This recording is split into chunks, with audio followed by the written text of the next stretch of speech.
Mesdames et messieurs, bonsoir. Imaginez-vous dans la peau du personnage central de mon histoire.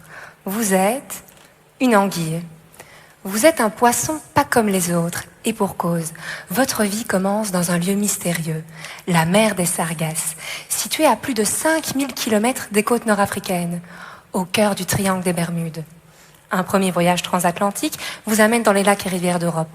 Mais votre parcours est semé d'embûches, surpêche, barrages, maladies.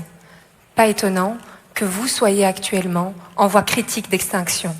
Surtout quand on sait que ce même voyage sera à refaire en sens inverse pour vous reproduire.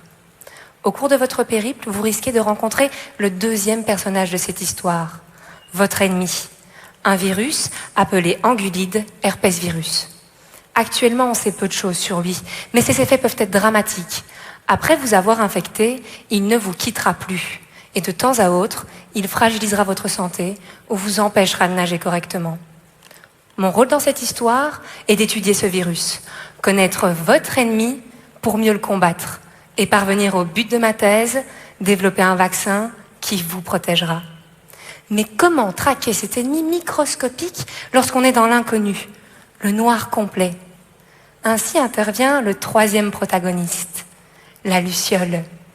Il nous fallait un allié. La luciole, elle a un atout, la lumière.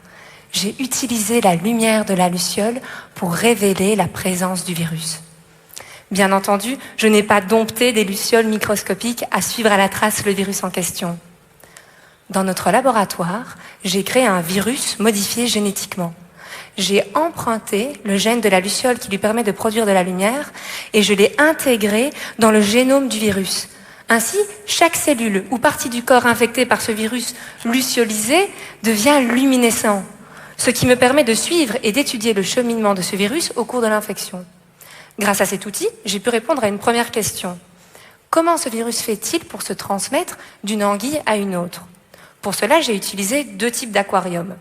Dans le premier, des anguilles malades, infectées, pouvaient côtoyer librement des anguilles saines, alors que dans l'autre, une cloison les séparait. Cette expérience m'a permis de découvrir que ce virus se transmet rapidement par contact physique.